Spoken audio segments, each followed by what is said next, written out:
अस्सलाम वालेकुम viewers. I hope आप सब खैरियत से होंगे। तो आज हमारा ऑटोकैड की बेसिक टू एडवांस स्टोरेज में फर्स्ट लेक्चर है। आज हम देखेंगे कि ऑटोकैड होता क्या है, इसको बनाने का मेन पर्पस क्या था और ये किस लिए यूज होता है। और साथ ही साथ मैं आपको ये भी बता दूं कि ऑटोकैड को किस कंपनी ने लॉन्च किया था, इसके एडवांटेजेस और डिसएडवांटेजेस के बारे में हम बात करेंगे। और ऑटोकैड में कौन से मेन फीचर्स पाए जाते हैं, उसका क्या यूज़ है, उसके बारे में बात करेंगे। और इसके इंटरफेस और वर्क स्पेस के बारे में बात करेंगे। और साथ ही साथ कोई भी काम करने से पहले जो बेसिक सी सेटिंग्स होती हैं ऑटो कैड में, वो कैसे करते हैं, वो क्यों करनी चाहिए या उसका यूज़ क्या है, हम वो भी देखेंगे आज। ठीक है, तो मैं सबसे पहले, तो चलिए स्टार्ट करते हैं। तो सबसे पहले मैं आपको ये बताऊं कि ऑटो कैड को किस कंपनी ने लॉन्च किया था। ऑटो कैड को ऑटोडेस्क कंपनी ने लॉन्च किया था। हर साल कुछ अपडेट्स के बाद वो नया वर्जन लॉन्च करता है। जैसे कि अब 2026 चल रहा है, तो कुछ अपडेट के साथ नया वर्जन लॉन्च करेगा। अगर किसी ने अब ऑटोकैड डाउनलोड करना होगा तो वो आराम से 2026 भी कर सकता है। कुछ अपडेट्स होती हैं लेकिन उसका इतना ज़्यादा इशू नहीं होता, उसको ना भी अगर किया जाए तो मसला नहीं होता। ठीक है, और अब मैं आपको बता दूं कि ऑटोकैड का फुल नेम क्या है। ऑटोकैड का फुल नेम है ऑटोमेटिक कंप्यूटर एडेड डिज़ाइन। आपको इसके नाम से ही पता चल रहा होगा, कंप्यूटर एडेड डिज़ाइन। इसमें डिज़ाइनिंग की जाती है। इसमें चार किस्म की डिज़ाइनिंग होती है। इसमें इलेक्ट्रिकल की डिज़ाइनिंग होती है, मैकेनिकल की डिज़ाइनिंग होती है, सिविल की डिज़ाइनिंग होती है और आर्किटेक्चर की डिज़ाइनिंग होती है। अब मैं आपको ये बता दूं कि इसको बनाने का मेन पर्पस क्या था। इसको बनाने का मेन पर्पस ये था कि आज से कुछ सालों पहले बहुत से लोग कई तादाद में बैठते थे, एक ही प्रोजेक्ट को लेकर काफी महीने लगा देते होते थे और वो प्रोजेक्ट अच्छे से बन नहीं पाता था और बड़ी मुश्किलात आती थी यहाँ, क्योंकि एक ही ड्राइंग को कई कई लोग बैठकर करते थे तो वो बड़ी मुश्किल होती थी। एक वक्त में इतने बहुत वक्त जाया होता था। ऑटोकैड के बाद ये चीज़ें आसान हो गई। अब हम अगर कोई चीज़ हमें बाद में नहीं भी पसंद आती तो बाद में हम उसमें मॉडिफिकेशन कर सकते हैं, उसमें अपनी मर्जी से कोई भी काम कर सकते हैं। ठीक है, इसमें सेव कर सकते हैं। ठीक है, और तब सेव करने का तो कोई ऑप्शन नहीं होता था वहाँ, तो लोग उसको पेपरों को संभाल के रखते होते थे, कई कई फाइलें बना के रख लेते थे, तो वो बहुत मुश्किल का काम था। ऑटोकैड के बाद ये मुश्किल बहुत आसान हो गई। ठीक है, अब मैं आपको ये बता दूं कि ऑटोकैड के कौन से मेन फीचर्स हैं। ऑटोकैड के दो मेन फीचर्स हैं, 2D और 3D। 2D में हम प्लॉट का मैप बनाते हैं कि किस डायमेंशन में किस जगह पर क्या रखना चाहिए, वो हम देखते हैं। ठीक है, हम अपनी मर्जी के मुताबिक डिज़ाइन कर सकते हैं किसी भी प्लॉट को।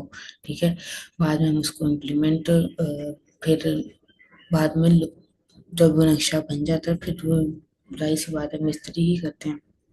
उसके बाद अब मैं आपको बताऊं कि इसका दूसरा मेन फीचर है 3D।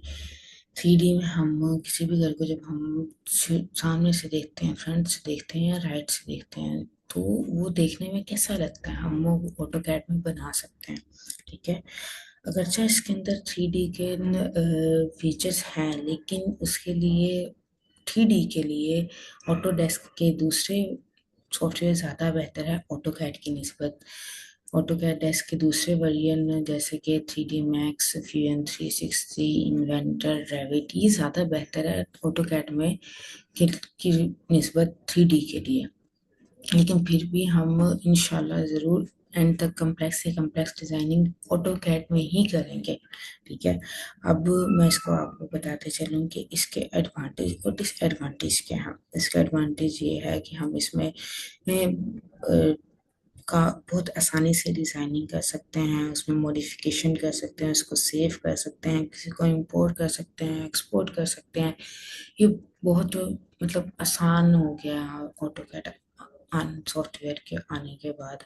ठीक है, तो जहाँ तक रही अब इसके डिसएडवांटेजेस के बारे में। डिसएडवांटेज इसका दो बहुत बड़े डिसएडवांटेज है। एक सबसे पहला ये कि जो है ना सॉफ्टवेयर, ये बहुत एक्सपेंसिव है, इसका लाइसेंस बहुत एक्सपेंसिव है। उसको बाय करना बहुत मुश्किल होता है काम इंसान के लिए। तो ये भी मेरे ख्याल से तो बहुत बड़ा इसका डिसएडवांटेज है। और दूसरा इसका जो ऑटो कैड के हवाले से ही है, वो ये है कि कोई भी फाइल जब हम हैवी हो जाती है तो वो करप्ट हो जाती है, ऑटो कैड बंद हो जाता है, क्रैश हो जाता है। फिर दोबारा अगर हम ऑटो कैड खोलें ना तो वो दोबारा से नहीं वहां से मिलता है जहाँ से बंद हुआ होता है।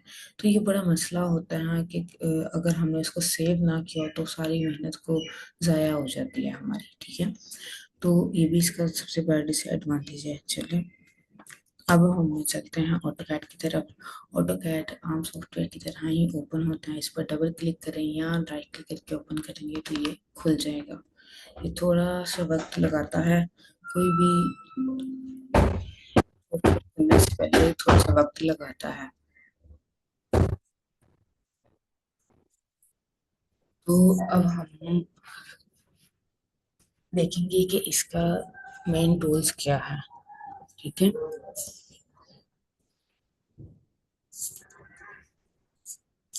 ओपन हो जा।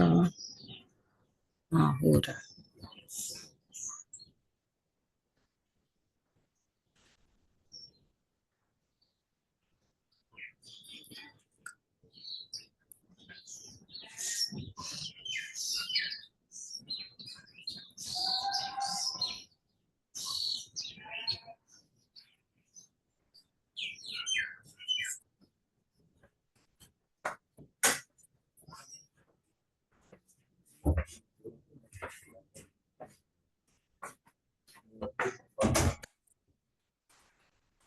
ये हमारा ओपन हो चुका है। तो मैं आपको चलिए स्टार्ट से ही करती हूँ। चलो, ये हमारा मेरे पास जो वर्जन है वो है 2022।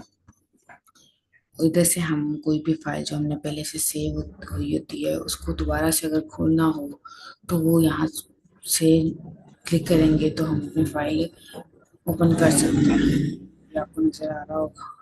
ठीक है, खैर अभी हम उसको क्लोज कर देते हैं। अब हम न्यू पे जाएंगे। हम इससे हमारी ड्राइंग खुल जाएगी और उसमें हम काम कर सकते हैं। ये पहले से ही क्योंकि मेरा ऑटोमेटिकली डिफॉल्ट ही यहाँ से खुलता है। हाँ, तो ड्राइंग से ही, तो इस वजह से मैंने आपको समझाने के लिए स्टार्ट किया था।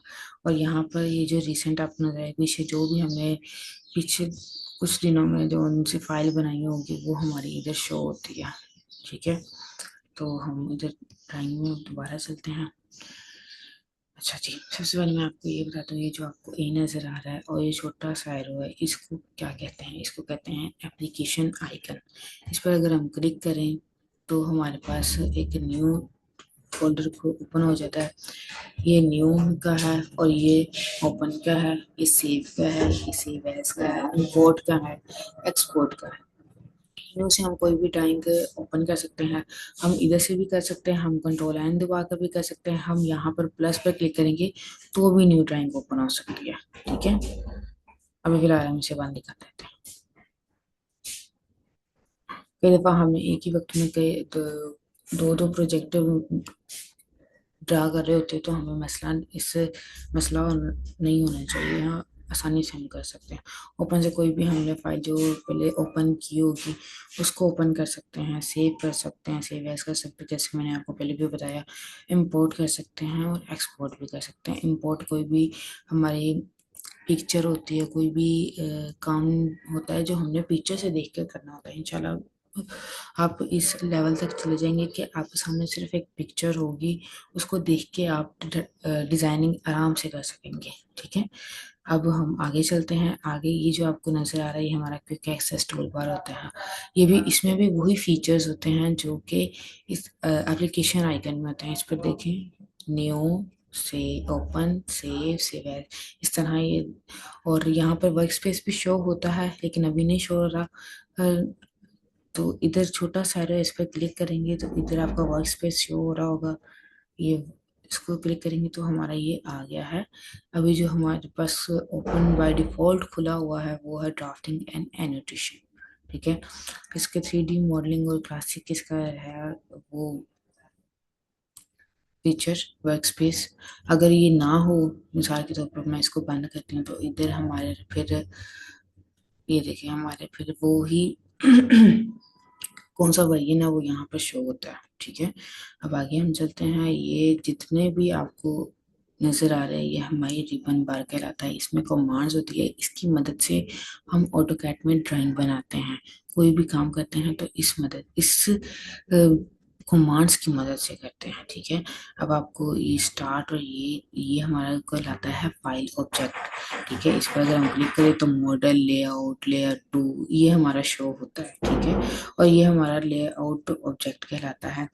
लेआउट क्या होता है? लेआउट जब हमने कोई प्रोजेक्ट कंप्लीटली बना लिया होता है, ठीक है, तो हम बाद में उसको प्रिंट करके अगर किसी को भेजना हो तो हम आसानी से ऑटोकैड में भी प्रिंट कर सकते हैं, उसको प्रिंट की डिजाइनिंग भी कर सकते हैं इजीली। ठीक है, तो मैं आपको दिखा ही देती हूँ। ये देखिए ऑटो, ये शीट एक खुल गई जहाँ पर हम इसके प्रिंट करके हम कोई भी फाइल किसी को एक्सपोर्ट कर सकते हैं। ठीक है, अब मैं आपको बता दूं कि ये जो आपको ये नज़र आ रहा है ब्लू, जो ओपन हो, जो ब्लू निशान है उसका मतलब है कि वो ओपन है। ये बाय डिफॉल्ट ऑन ही होते हैं।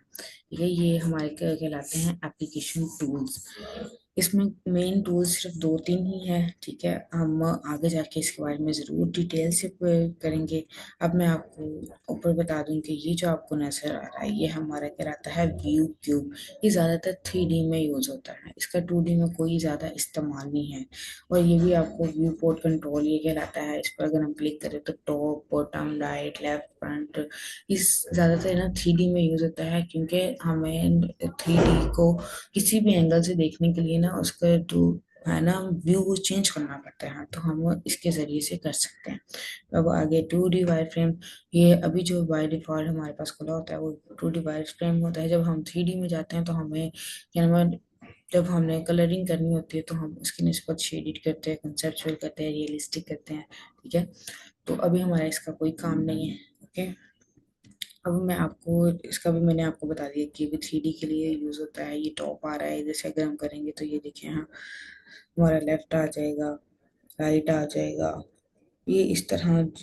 लेकिन इसका कोई काम नहीं है तो हम इसको दोबारा से टॉप पर ही कर देते हैं। ठीक है, ये हमारा दोबारा से हो गया। ओके, तो ये जो आपको नजर आ रहा है ये हमारी कहलाती है कमांड बार। ठीक है, इसमें हम कोई भी कमांड लिखकर उसको उस पर, जब हमने जल्दी जल्दी काम, जो प्रोफेशनल लोग होते हैं वो और कमांड की मदद से काम करते हैं, तो उसमें हम कमांड लिखते हैं और अपना वर्क स्टार्ट कर देते हैं। कमांड से बहुत वर्किंग बहुत इजीली और जल्दी हो जाती है। और ये जो आपका होता है ये हमारा कहलाता है नेविगेशन बार। ठीक है, नेविगेशन बार कहलाता है। तो हम यहाँ से शुरू करते हैं। ये हमारा वो व्हील कहलाता है जिसमें सारे जितनी भी इधर कमांड है वो इसमें शो होती है। तो अभी हम इसको क्रॉस ही कर देते हैं, हम उधर से ही समझते हैं। उससे पहले कि मैं आपको पैन समझाऊंगा, हम छोटी सी कुछ भी रैंडम सी कोई चीज लगा देते हैं। हम लाइन ही ले लेते हैं, लाइन ली और इसको रैंडम सा हमने ड्रा कर लिया है ऐसे करके। हम्म, अब आप देखिएगा कि पेन का यूज क्या होता है। इसकी शॉर्टकट की है PA। ठीक है, अब इस पर अगर हम क्लिक करेंगे तो हमारे पास एक हाथ टाइप आ गया है। इसका मतलब ये देखो, इसको हम जब ऐसे करते हैं तो ये मूव होता है किसी भी डायरेक्शन में देखने के लिए ना, हम पेन का यूज करते हैं। ठीक है, ये भी ज्यादातर 3D में ही यूज होता है, लेकिन कई दफा 2D में भी हमें इस्तेमाल करना पड़ जाता है, तो लेकिन तो हम इस्तेमाल कर सकते हैं पेन का। ठीक है, तो अब मैं आपको बता दूं, ये जूम है। अब आप गौर करिएगा कि हम मैं अगर जूम करूंगी तो ये देखिए ये ज्यादा बड़ा हो गया। किसी भी डायरेक्शन को, किसी भी चीज को क्लोज से देखने के लिए हम जूम का इस्तेमाल करते हैं, जूम का। तो इसके जब हम छोटे से आए हुए इस पर वापस क्लिक करें तो जूम प्रीवियस है जो पहले था वो आ गया हमारे पास। ठीक है, तो इसका वैसे शॉर्टकट की ये भी है कि हम जेड जेड दबाकर, जेड भी इसकी शॉर्टकट की है। नहीं तो हमारे माउस का जो स्क्रॉल बार होता है, व्हील बार, उसको हम ऊपर नीचे करेंगे तो हमारा जूम हो जाता है। ठीक है। और ये हमारा होता है ऑर्बिट, ये भी 3D में ही यूज होता है। ये देखें, हम किसी भी डायरेक्शन में, मैंने आपको पहले भी कहा, 3D में किसी भी डायरेक्शन को में मूव करने के लिए, देखने के लिए हम और ये इस्तेमाल करते हैं। ठीक है। तो अब आपने ये देखा होगा कि इसका जो साइड पर यूसीएस आइकन, ये जो हमारा होता है, ये हमारा होता है यूसीएस आइकन। ये हमारी डायरेक्शन बता रहा होता है कि ये कौन से डायरेक्शन में, एक्स वाई में, एक्स वाई जी में है। ठीक है। तो हम इसको पहले मैं आपको, अब देखिए मैंने उसको 3D ऑर्बिट किया, तो इस वक्त ये एक्स वाई जी में ही डायरेक्शन है। अब जैसे ही मैं इसको टॉप पर करूंगी तो ये देखिए सिर्फ एक्स और वाई पर आ जाएगा। ठीक है। अभी हम इसको डिलीट करते हैं। ठीक है। ये हमारा खत्म हो चुका है। अगर आपको ये नज़र नहीं आ रहा तो हम इधर व्यू में जाएंगे। ठीक है। इधर जाकर ये जो नेविगेशन बार है, देखिए मैंने इस पर क्लिक किया तो ये आउट हो गया है। इस पर क्लिक करेंगे तो आ जाएगा दोबारा। व्यू क्यूब भी ऐसे ही है और ये यूसीएस आइकन भी ऐसे ही है। अब आपको ये जो उनसे स्टार्ट और टाइम बार नजर आ रही है, ये कई दफ़ा नहीं आती नजर, तो मसला होता है, बिगनर्स के लिए मसला होता है। तो यहाँ पे फाइल टैब नजर आ रहा होगा आपको, इस पर अगर हम क्लिक करेंगे वो देखिए आपका वो हट गया है। अब इधर नहीं नजर आ रहा वो फाइल टैब। अब इस पर दोबारा हम क्लिक करेंगे तो हमारा वो शो होना शुरू हो जाएगा। ठीक है। जैसे इधर भी लेआउट है, हाँ, वैसे ही इधर अगर हम क्लिक करेंगे तो ये ऑफ हो जाएगा, अगर क्लिक करेंगे तो ये ऑन हो जाएगा। ठीक है। तो अब हम आगे चलते हैं। अब इसकी बेसिक सी सेटिंग्स के बारे में बात कर लें। उससे पहले मैं आपको बता दूं, ये जो आपको हॉरिजॉन्टल और वर्टिकल लाइंस में जो कर्सर नजर आ रहा है, ये हमारा कहलाता है क्रोस हेयर।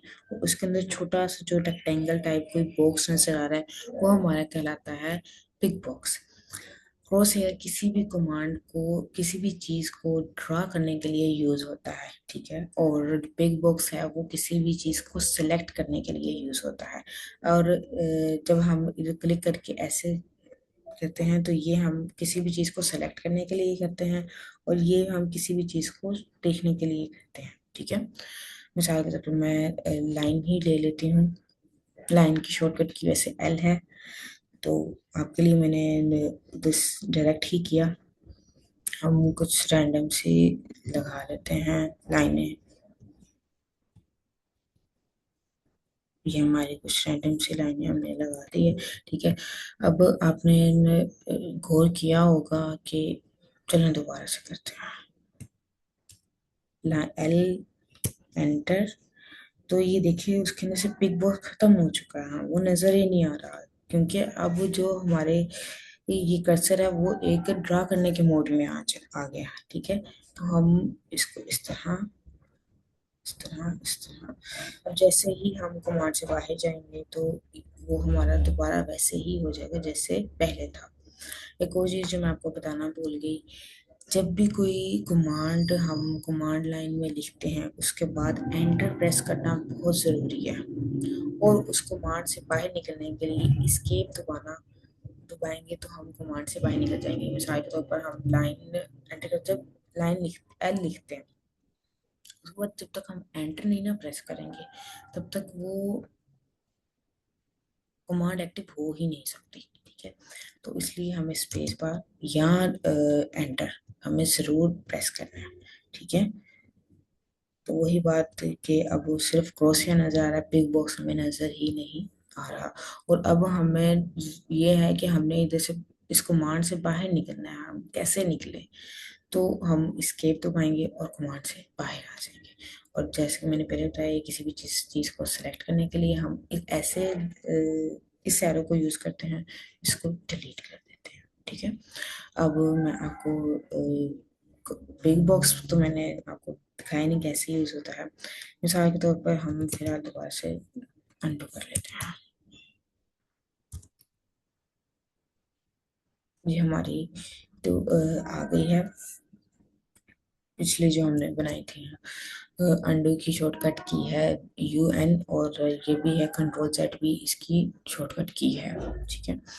तो अब मैं कॉपी की कमांड लगाती हूँ, तो अब आप देखेंगे कि ये सिर्फ पिक बॉक्स में बदल जाएगा। आपने ऑब्जर्व किया होगा। अब हम इस पर स्पेस बार दबाएंगे तो ये देखो दोबारा से क्रॉस हेयर में तब्दील, क्योंकि तब वो ड्रा के मोड में आ गया, तब वो सिलेक्टिंग के मोड में था, अब वो ड्रा के मोड में आ गया। तो ये फर्क है पिक बॉक्स और क्रॉस हेयर का। ठीक है। अब मैं आपको इसको हम रेस कर देते हैं। अब इसके जो बेसिक सी सेटिंग्स है उसकी तरफ चलते हैं। ओपी ऑप्शन की शॉर्टकट की है। अगर आपको नहीं पता, कि कई दफ़ा भूल जाते हैं, बिगिनर्स को नहीं याद रहता, तो इधर से जब हम एप्लीकेशन आइकन में जाएं तो इधर ऑप्शन हमारा शो हो रहा होता है, तो इस पर भी क्लिक करेंगे तो हमारा ये टेबल खुल जाएगा। ठीक है।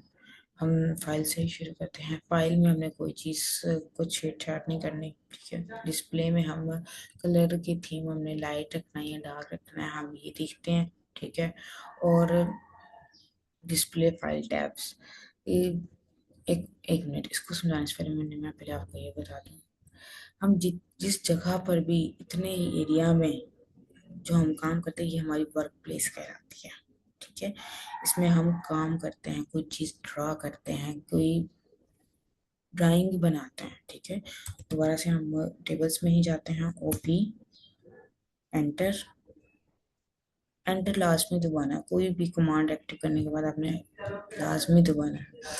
डार्क रखना है या थीम रखना है, ये हम इधर से देखते हैं। इधर से कलर पर जाते हैं। ठीक है। अब आपको ये नजर आ रहा होगा कि ये वाइट है। वैसे मुझे वाइट पसंद नहीं है, पहले ही खुला हुआ था वाइट, तो इसको हम ब्लैक ही कर लेते हैं। ठीक है। अब इसको अगर हम वर्क प्लेस को हम ब्लैक भी कर सकते हैं, तो ये आपको देख रहे होंगे, तो ये सारा जो वर्क प्लेस है वो हमारा ब्लैक हो चुका है। ठीक है। दोबारा से हम ऑप्शंस में जाते हैं। ठीक है। अब हम दोबारा से कलर में जाते हैं। अब आपने इधर ही प्रीव्यू में आप फर्क देखेंगे।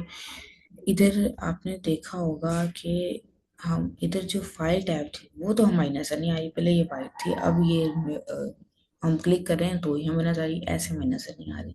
तो कई दफा हमें ना मसला हो जाता है कि ये क्या यार, क्या मसला है। तो हम फिर ऑप्शन में जाते हैं दोबारा से। ऑप्शन में जाकर हम दोबारा से कलर पे जाएंगे, और इधर आपको नजर आ रहा होगा व्यू पोर्ट कंट्रोल। ठीक है। इसको हम, इस ये भी ब्लैक है तो हम इसको वाइट कर देते हैं। या जो भी आपने करना हो, मैजेंटा करना हो, ग्रीन करना हो, कैन करना हो, कोई भी करना हो हम कर सकते हैं। तो अभी फिलहाल हम वाइट ही रहने देते हैं। ठीक है। अब इधर हम आते हैं, ये हमारी बाय डिफॉल्ट 1000 ही है, इसको 2000 या 1000 से अबव ही रखना चाहिए, 1000 से कम नहीं होना चाहिए, क्योंकि अगर ये 1000 से कम होगा ना, है ना, तो हम जब भी कोई काम इसमें आर्क या सर्कल बना रहे होंगे ना, तो वो हमें नजर ही नहीं आएगा कि वो किस तरह का ड्रा हो रहा है। तो इसके स्मूथनेस से रखना बहुत जरूरी है। ठीक है। अब मैंने आपको थोड़ी देर पहले क्रॉस हेयर के बारे में बताया था, तो ये क्रॉस हेयर का साइज बड़ा करने के लिए ये हमारे पास आइकन होता है, इसको हम थोड़ा सा, चलो मैं बड़ा करके दिखाती हूँ। अप्लाई करते हैं एंड ओके करते हैं, तो ये देखिए कितना बड़ा हो गया। ये बहुत ज़्यादा इरिटेटिंग होता है। मतलब जहाँ पर हमने काम करना उतना ही होना चाहिए ना, इतना बड़ा अच्छा नहीं लगता, अच्छा भी नहीं लगता, और इरिटेटिंग भी बहुत ज़्यादा है। तो हम दोबारा से ऑप्शन की सेटिंग्स पर जाएंगे। ठीक है।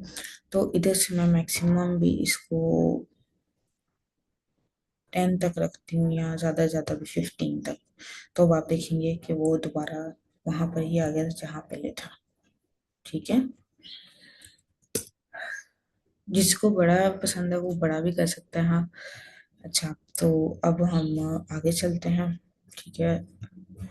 जैसे हमारी सेव, इसमें हम ऑटोमेटिक सेव ड्राइंग, ड्राइंग जब हमने सेव करनी होती है तो हमें ना सबसे लोअर वर्जन चूज करना होता है, ताकि हमने बाद में किसी को कोई फाइल इंपोर्ट करनी हो तो हम इजीली कर सके। हाँ। ठीक है।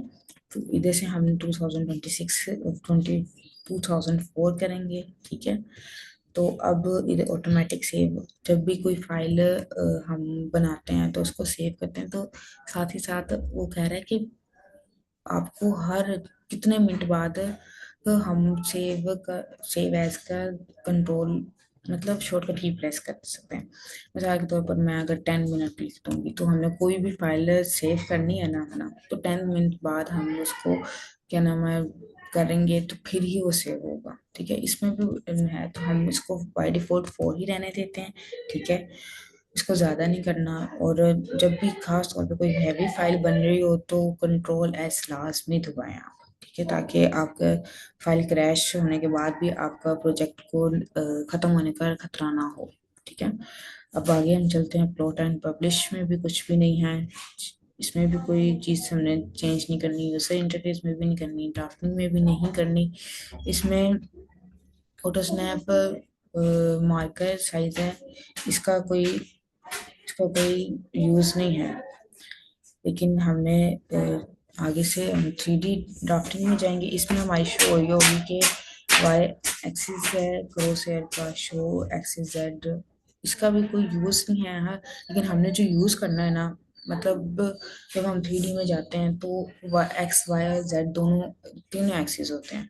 तो हम NEZ लिखेंगे तो हम कंफ्यूज हो जाएंगे कि ये क्या है, तो हम XYZ में ही रखते हैं। और ये आपको नजर आए 2D visual style, all other visual style. अगर हम खाली इस पर क्लिक करेंगे तो हमें बाकी के स्टाइल्स, उधर क्लिक करेंगे तो हमें नजर नहीं आएंगे, तो इस वजह से इसको बाय डिफॉल्ट ही आपने रहने देना। ठीक है, अब हम सिलेक्शन में जाएंगे। सिलेक्शन में पिक बॉक्स की सेटिंग है हमारी। ठीक है, तो इसको हम अगर हम मैं थोड़ा सा बड़ा करके आपको दिखा देती हूँ। इसको बड़ा करेंगे तो हमारे पास ये आ जाएगा। ये देखिए, हाँ, बिग बॉक्स का साइज कितना बड़ा हो गया। तो हर किसी की मर्जी है, तो जितना भी जो रखना चाहे। मैं पर्सनली इसको नॉर्मल ही रखती हूँ, इतना बड़ा नहीं रखती इसको। हाँ, बस इतना अच्छा लगता है, सही है। तो अब हम प्रोफाइल में जाएंगे। हमने जो सेटिंग्स की हुई है उसको वो अगर हमने नहीं करनी, गलती से हमसे कोई सेटिंग हो गई, हमें पता नहीं चला कि हमने क्या किया, तो हम उसको रीसेट कर सकते हैं या डिलीट भी कर सकते हैं। ठीक है, हम रीसेट करते हैं, यस करते हैं, तो जो हमारी पहले से सेटिंग्स थी वो दोबारा से वही हो जाएंगी। ये जो जब भी कोई बाय डिफॉल्ट हम खोलते हैं ना ऑटोकैड, तो उसकी इस तरह की सेटिंग होती है। ठीक है, अब मैं दोबारा से ऑप्शन में जाती हूँ और आपको दिखाती हूँ कि सारी चीजें वैसे ही होगी जैसे पहले थी। ये देखिए, हाँ, कलर भी इसका अब ब्लैक ब्लैक नहीं रहा, कुछ ग्रे ग्रे टाइप, हल्का डार्क ग्रे टाइप हो गया है। और ये भी आपने नोटिस किया होगा। फिर इधर से ये देखिए ग्रोसरी का साइज भी इतना ही है। हाँ, और बता, आप देखेंगे कि बिग बॉक्स का साइज बहुत बड़ा हुआ होगा, तो बिग बॉक्स का हम साइज है ना थोड़ा कम कर लेते हैं, इतना काफी होगा।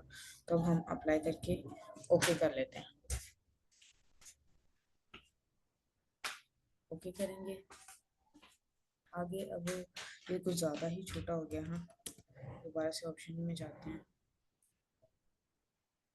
थोड़ा सा बिग बॉक्स का साइज भी बड़ा कर लेते हैं थोड़ा सा। हाँ, इतना काफ़ी रहेगा।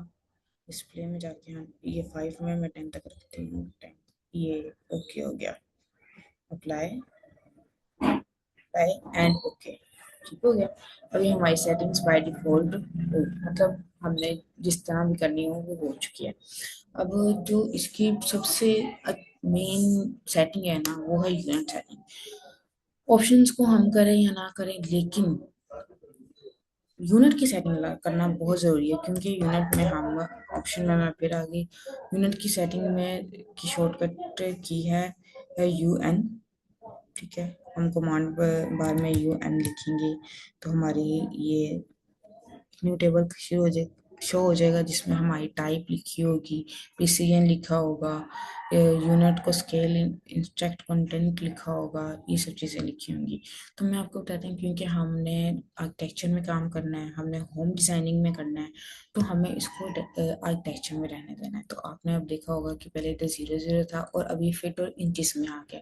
क्योंकि हमने फिट और इंचिस में काम करना है, तो हम इसको बाय डिफॉल्ट भी रहने दें, ये भी रहने दें तो कोई मसला नहीं है। अगर इसको थोड़ा सा छोटा कर दें तो भी उसका मसला नहीं होता, लेकिन आर्किटेक्चर लाजमी होना चाहिए। ठीक है, इसको हम ऐसे ही रहने देते हैं। अब इधर आपने देखा होगा इंचेस में आ गया। इंचेस में कुछ लोग मिलीमीटर्स में काम करते हैं, किलोमीटर में काम करते हैं, हाँ। और भी, जैसे कि feet, inches, miles, millimetre, centimetre, इन सब में काम करते हैं, लेकिन हमने जो काम करना है वो इंचेस में ही करना है, तो इसको ऐसे ही रहने दें। टाइप में अगर हम जाएं तो एंगल डेसिमल डिग्री होनी चाहिए, ये वाला होना चाहिए, ये वाला। तो हमें इसको डेसिमल डिग्री में, क्योंकि हमें 15 इंचेस में काम करना है, तो ऐसे ही रहने देना चाहिए। ठीक है, तो ये सेटिंग करना तो बहुत ज़रूरी है। कोई और सेटिंग हो या ना हो, लेकिन इसकी सेटिंग करना लाजमी है। तो ओके हम करेंगे। तो अब अगर हम साइकिल पे लाइन लगाते हैं, मैं इसको लगा देती हूँ कोई 10 इंचेस की, 10 10